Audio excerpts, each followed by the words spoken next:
नमस्कार दोस्तों, मैं हूं सौरभ शर्मा और आप देख रहे हैं आपका अपना YouTube channel CNC basic and macros. आज की इस वीडियो में हम जानेंगे कि कैसे मैक्रो प्रोग्रामिंग को यूज़ करके आप CNC कंट्रोल सिस्टम में अपना खुद का अलार्म प्रोग्राम कर सकते हैं। तो चलिए शुरू करते हैं और समझते हैं इस कॉन्सेप्ट को।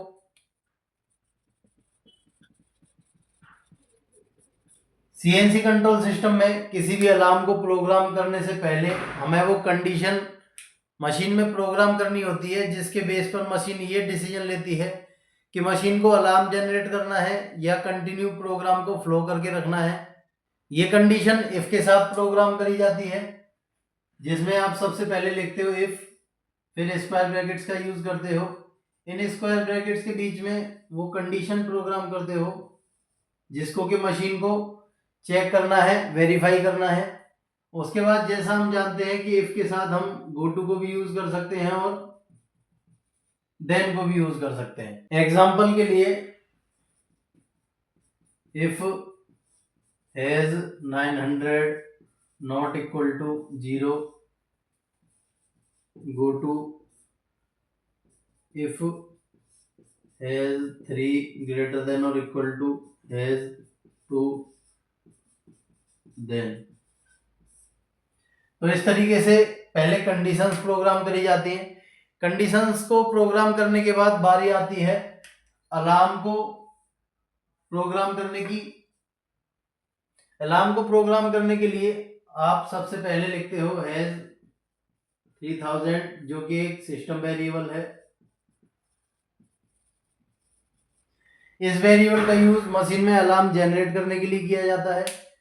हैज 3000 लिखने के बाद इक्वल टू करके आप n, जो कि कंप्लीट नंबर होता है, वो आप यहां पर प्रोवाइड करोगे। इसकी जो रेंज रहती है 1 से 999 तक की है, और वहीं कुछ कंट्रोल सिस्टम आपको ऐसे मिल जाएंगे जिनमें ये रेंज 1 से 200 तक की होगी। ये मशीन की मेमोरी पर डिपेंड करता है। n नंबर प्रोग्राम करने के बाद आप राउंड ब्रैकेट्स में कमेंट्स लिखते हो।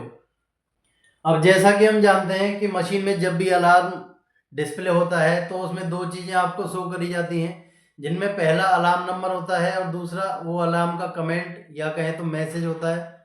तो ये जो आपने फॉर्मेट प्रोग्राम किया, इसमें भी मशीन को आप दो इंफॉर्मेशन प्रोवाइड कर रहे हो, जिनमें पहला है आपका अलार्म नंबर। अलार्म नंबर कुछ मशीनों में जो आप ये एन नंबर प्रोवाइड करवाते हो वही एज अ अलार्म नंबर आपको मशीन दिखा देती है। वहीं कुछ कंट्रोल सिस्टम ऐसे होते हैं जिनमें ये अलार्म नंबर 3000 प्लस एन करके जो वैल्यू आती है वो एज अ अलार्म नंबर आपकी मशीन की डिस्प्ले पर शो किया जाता है।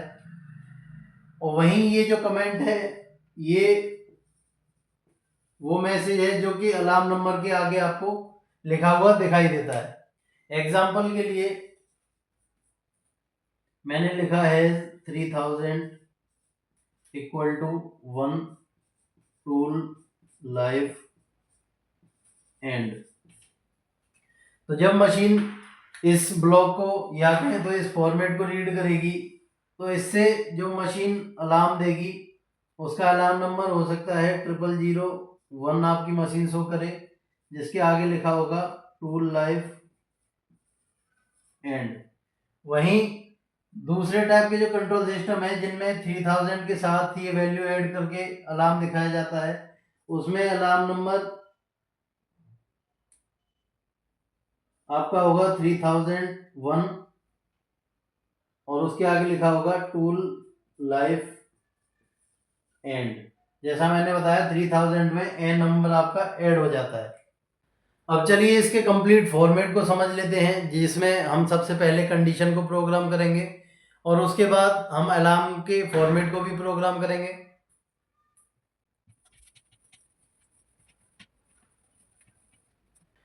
एग्जाम्पल के लिए मैं यहाँ पर एक कंडीशन बना लेता हूँ जिसमें मैं चाहता हूँ कि हैज 500 जो वेरिएबल है उसकी वैल्यू अगर 0 के इक्वल ना हो तो मशीन आपकी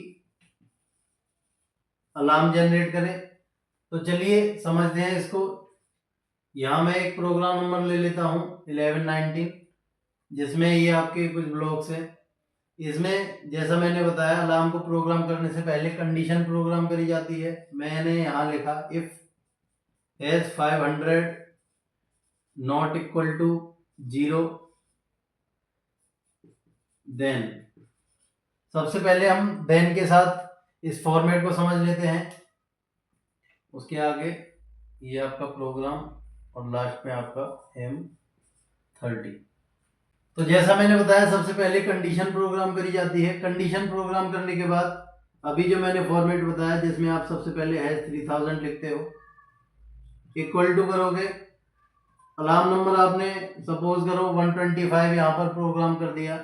उसके बाद आपने कमेंट डाल दिया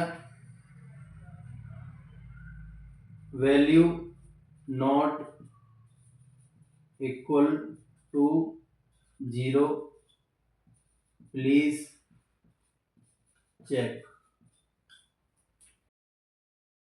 तो इस ब्लॉक को प्रोग्राम करने से होगा क्या कि जब मशीन यहां आएगी, इस ब्लॉक को रीड करेगी, अगर ये कंडीशन ट्रू है तो मशीन आपकी इस पूरे ही फॉर्मेट को रीड करके यहाँ पर अलार्म जनरेट कर देगी, जिसमें कि हो सकता है आपकी machine 125 as alarm number show करे, उसके आगे ये पूरा कमेंट लिखा हुआ दिखाए। और ये भी हो सकता है कि आपकी मशीन 3125 अलार्म नंबर शो करे, जिसके आगे ये कमेंट आपको लिखा हुआ दिखाए। ये अलार्म नंबर डिपेंड करता है मशीन के कंट्रोल सिस्टम पे। और वहीं जब कंडीशन फॉल्स होगी तो आपका ये program normal as it is run होगा। अब चलिए समझते हैं इसी अलार्म के फॉर्मेट को GoTo के साथ कैसे प्रोग्राम किया जाता है। तो अब मैंने यहां पर लिखा GoTo के साथ जैसा हम जानते हैं कि हमें ब्लॉक नंबर प्रोवाइड करवाना होता है, जहां पर कि हम प्रोग्राम को जंप करते हैं। सपोज करो मैं यहां पर M30 से पहले #3000 equal to 120 value not equal to 0 ये लिखा। अब मेरे को यहाँ ब्लॉक नंबर प्रोवाइड करवाना होगा, क्योंकि मशीन को मेरे को ये अलार्म की जो फॉर्मेट है इसको रीड करवाना है। तो मैं यहाँ पर ब्लॉक नंबर प्रोग्राम कर दूंगा N98 और यहाँ पर भी 98 प्रोग्राम कर दूंगा। कंडीशन में होगा क्या कि जब ये मशीन इस ब्लॉक को रीड करेगी और जब ये कंडीशन ट्रू होगी तो उस कंडीशन में प्रोग्राम जो है जंप करके N98 पर आ जाएगा, और जहां से कंटिन्यू रीड करता हुआ मशीन इस फॉर्मेट को रीड करेगी, जिसके बेस पर मशीन आपकी अलार्म को शो करेगी। वहीं अगर इस फॉर्मेट में आप देखो तो एरर की भी एक कंडीशन है। वो क्या है कि सपोज करो ये कंडीशन फॉल्स है तो आपकी मशीन एज इट इज आपके प्रोग्राम को रन करेगी, और प्रोग्राम को जब रन करेगी तो इस ब्लॉक को पढ़ के हर बार मशीन आपकी अलार्म को क्रिएट करेगी। तो ऐसी सिचुएशन से बचने के लिए आपके पास दो ऑप्शन है। पहला, आपने ये जो दो ब्लॉक्स प्रोग्राम कर रहे हैं इसको M30 के बाद प्रोग्राम करके लास्ट में M00 लगा दें। और दूसरी जो सिचुएशन है वो ये है कि आप इससे पहले अनकंडीशनल ब्रांचिंग जो है, जो कि आपका GoTo है, उसको प्रोग्राम कर दें और M30 से पहले ब्लॉक नंबर यहाँ पर डिफाइन कर दें। कोई सा भी ब्लॉक नंबर आप यहाँ पर डिफाइन कर सकते हो। तो यहाँ मैंने डाल दिया GoTo 99। तो होगा क्या, अब आपकी अगर कंडीशन ये फॉल्स भी होगी तो मशीन यहाँ पर आके इन दोनों ही ब्लॉक्स को बाईपास करके N99 पर पहुंच जाएगी, जहां से आपका प्रोग्राम आगे एंड हो जाएगा। तो ये सिंपल सा फॉर्मेट था अलार्म की कंडीशंस को प्रोग्राम करने का। होप आप लोगों को ये कॉन्सेप्ट क्लियर हुआ होगा। अगर आपकी कोई क्वेरी है तो कमेंट सेक्शन में जरूर कमेंट करें। बाकी आपने अगर इस वीडियो से कुछ नया सीखा है तो चैनल को लाइक शेयर सब्सक्राइब करना ना भूलें। मिलते हैं अगली वीडियो में, तब तक के लिए नमस्कार।